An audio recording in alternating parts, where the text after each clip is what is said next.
Nakaba-sensei. Nakaba-sensei. This color page.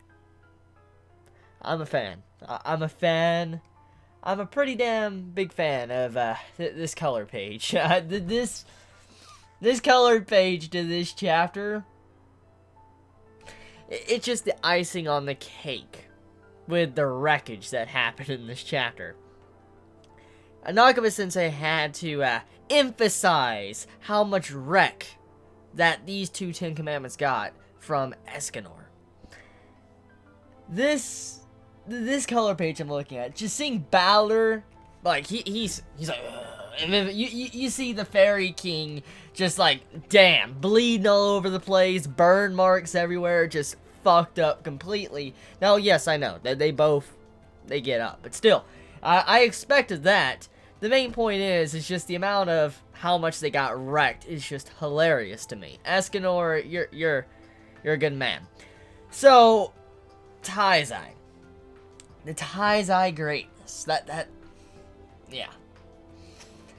This chapter is so fucking good. I'm just looking at these pages right now. It's such a good chapter. Because the execution of the fight, and also the cliche that was kind of broken in this chapter, makes me excited. It really, really fucking excited. I mean, it was already kind of broken in, last week's chapter, but it really gets broken in this chapter because of what Meliodas does. But still, just the writing of this chapter is great. The action is amazing. I really would love to see this animated, to the dialogue as well, and then just seeing what happened to Balor, and then the final page. The final fucking page.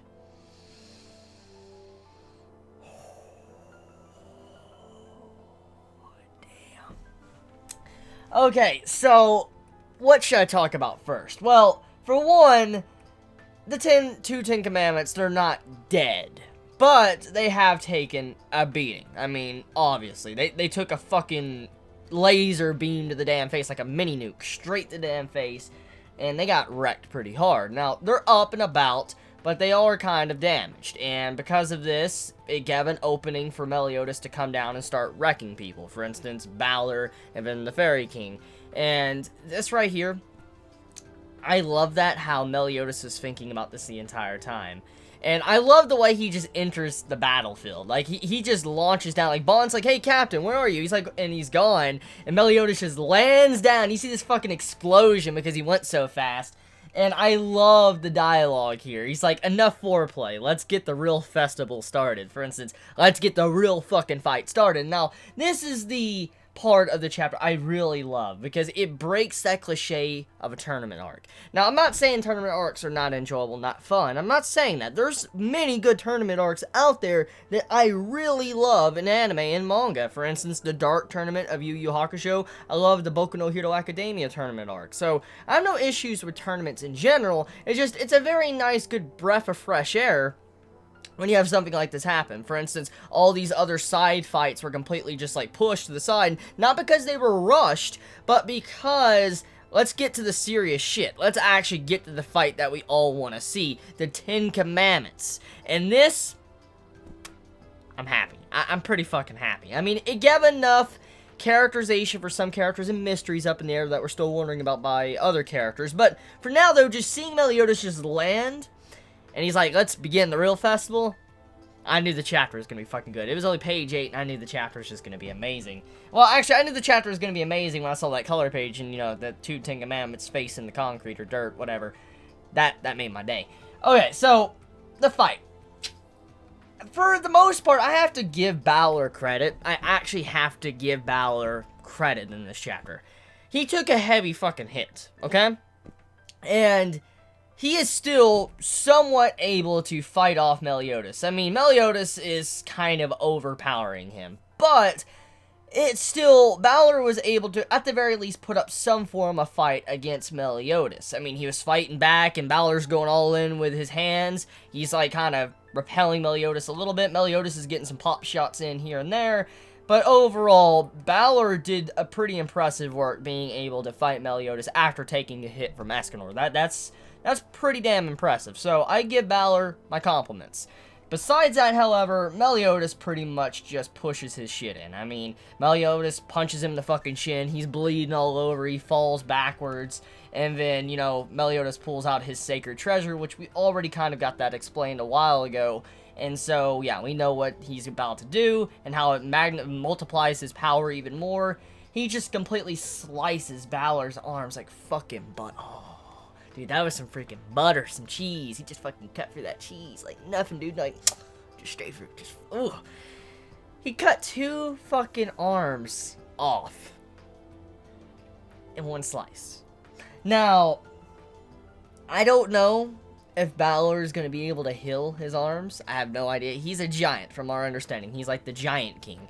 And, I mean, I'm not going to say it's out of the realm of possibility that there's maybe a possibility he could reattach his arms or maybe get new arms, like regrow them or something. I highly doubt that's outside the realm of possibility. So, just because his arms are cut and shit went kind of south in this chapter doesn't mean Balor might not be able to have arms anymore, because we know what happens after these couple pages. The other half of his fucking arms get completely chopped off too, so he can't do none of his, you know, earth bending pretty much. So, yeah. Balor's in bad shape, but I don't believe that this is probably going to be the end of him, because Balor has a lot of potential amongst the 10 Commandments. For instance, Balor's Eye. I made a Fury video on that a very long time ago, and I've discussed it in recent chapters in this year. So, I mean, I highly doubt Balor is going to necessarily die in this fight. I just really doubt. Now, if he does die, I'll eat my own fucking words, okay? I'll definitely take that fucking bullet, but for now, though, I just don't believe Balor is probably going to die. I mean, he's probably going to get his shit pushed in, probably get really fucking wrecked, but I don't think he's probably going to die. Now, when it comes to the Fairy King, I believe the Fairy King won't die as well, because there's a connection to the other fairy that's in the Fairy Forest. They look alike, so I don't really believe that the Fairy King will die either, but once again, I will say most likely shit pushed in. So, back on topic, okay? So, Meliodas is overpowering Balor. He's just kicking his ass, cutting his arms off. They hit the damn ground, and Meliodas continues. He's like, I was just waiting for an opening. And this gets to the point where we get the exposition of finding out why Meliodas didn't do this sooner. Why was he just playing around? Why was he giggling? Why was he having his sex talk and talking about women and stuff? I mean, why was he just messing around the entire time? Well, he lets us know that Balor, because of his eye, he's able to read into people and figure out the most crafty of plans, and so Meliodas didn't want to mention this to anyone, his plan, what he was thinking of. He didn't tell anyone. He didn't even tell Bond, his best friend. So this lets you know that Meliodas is very weary, and he was thinking towards the end game of this fight. He was already thinking about how he could defeat Balor and the Fairy King before he even got to fight them.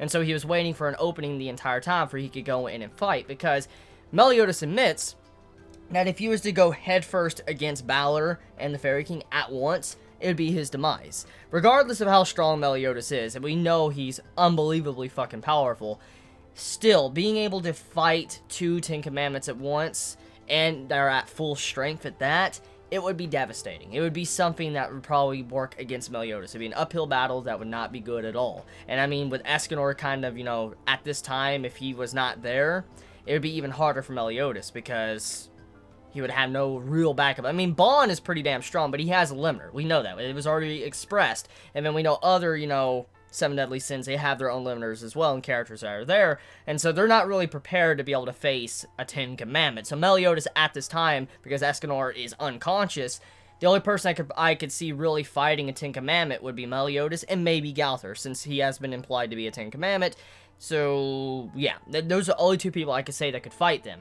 But yeah, even then again, though, Meliodas even states that he highly doubts he could be able to win against both of them at once. So he's waiting for an opening. Escanor did the best opening possible, fucking struck down his fucking mini nuke and wrecked Balor and the Fairy King, weakened them enough where Meliodas can go in and do some heavy damage. So there you go. That's pretty much when it comes to the exposition. For the most part, very crafty on Meliodas, by the way. I gotta give him some points for that. I didn't expect Meliodas to think that far into, you know, the end game of this fight. It's pretty damn impressive. I really gotta say I like Meliodas for that. Now, one thing, however, though, is how Galther and Escanor have their moment. And this entire point of the chapter, it's sweet. but it's also, it goes to show you more of Escanor's personality. See, we've seen Escanor in previous chapters. When he gets buffed up beefcake mode in the middle of the day, he gets very uncontrollable, like prideful, which that's what he is. He's the sin of pride, which we kind of expected that. He has a very bad fucking attitude, the way he acts. We've seen this, but it's badass, okay? But we get to see a little bit more of his personality, of how he truly feels about his comrades, the 7 deadly sins, and it really shocked me. I mean, obviously, Escanor is at his weak state. He's, like, at the weakest point of the day, so most likely he's less prideful. He's willing to say things that he normally would not say, but I'm willing to bet, even though when he gets beefcake mode, he gets very prideful, I'm willing to bet he still feels similar feelings of how he feels, because at that time, when he was getting stronger, you might as well say that he was still kind of more arrogant than he normally was, but he was able to control himself to the point to where he was able to strike at the 10 Commandments. Which I love that side of him, because he states that, here, let me actually quote him, let's see. There was no way I could let the 10 Commandments off the hook for toying with the hearts of my friends. So that's pretty much what Escanor said to Gowther. He's like, I can't let them off the hook for toying with my friends and hurting my comrades of 7 deadly sins. And I'll get to what Gowther, replied with in a second, but I just love that. I love getting to see this side of Escanor and seeing him open up to express his gratitude towards Meliodas, Bon, and all of them, that he's willing to help them out, and yeah, it's cool characterization. So back on to Gowther. So Gowther replies like, actually, you've gone and contradicted yourself. I do not have a heart that can be toyed with. And then, Escanor's like, haha, I wouldn't be so sure about that. So I gotta say, that right there, pretty funny. Maybe Escanor's trying to say you do have a good heart. I mean, hey, look, you didn't necessarily kill me. You were actually going to put me down with your full strength. I mean, there's different ways to interpret that, but I gotta say, though, I like how Escanor and Gowther got probably a little bit closer after this match. Now, next part of it, we get to find out that the Fairy King is starting to make a move, starting to, regen a little bit, get back up and at him. But Balor's still in the middle of the fight. He's armless, and now he's having to fight with his other 2 hands. Which brings up the next situation, which I'm glad this was actually already settled before, I guess anything could have happened. Like, I mean, this could have been drug out for multiple chapters, but I'm glad it was handled in the same exact chapter. So, it was obvious that Balor has, pretty much earth fucking bending. He bends the earth and stuff. I know, it's bad puns, bad joke, but still. Pretty much Balor, he has everybody in his grasp. I mean, he's manipulated the entire terrain around the entire festival, so it's kind of obvious that if you're in his domain, you're in the middle of his territory. He's trapped you. He can easily take people hostage. And so since everybody is there, all these, friends of Meliodas are there, Balor decides to trap them, which is a very smart move on Balor's part. Balor's in a bad situation. I mean, look, he's lost 2 of his arms, and apparently, from what he's aware of at this time, the Fairy King is down, not going to be able to help him, so he's in a pretty bad state. So he uses the best option available to him. He captures a couple of them and takes them hostage.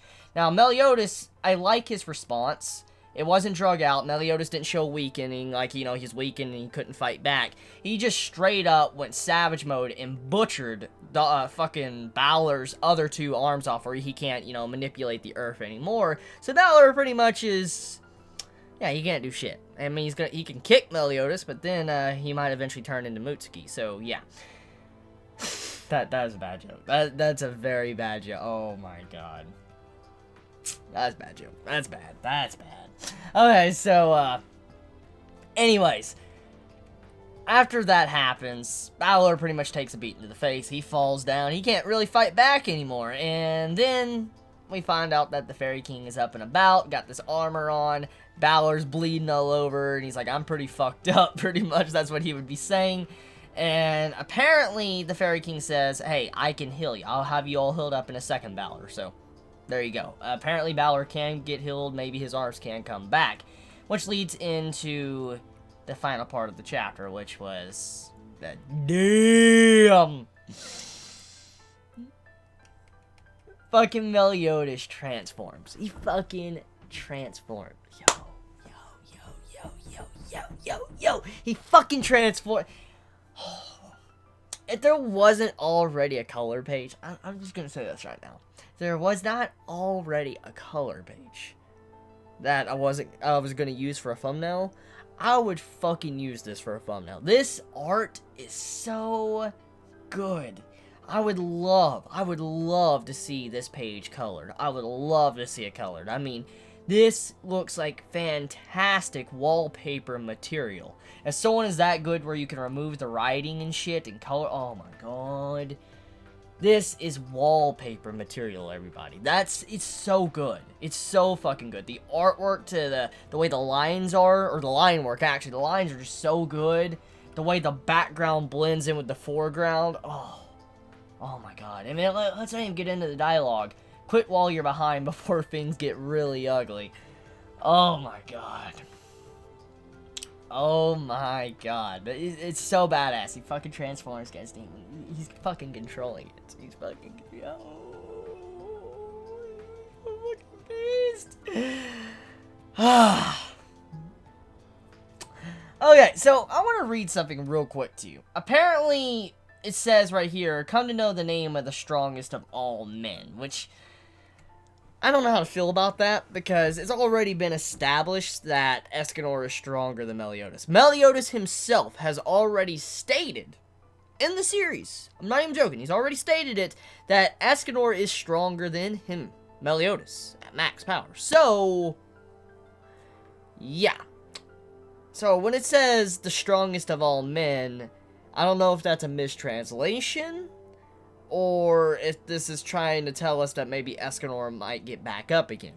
I have no idea, because obviously Meliodas isn't really kind of a human. He's more of a demon, actually, if you think about it. He's a fucking demon. So, yeah. Food for thought. So I wonder why it says the strongest of all men. If I'm gonna debate on anything, I want to assume it's a mistranslation. So, you all have a wonderful day or night wherever you live. Please be safe. Chibi out.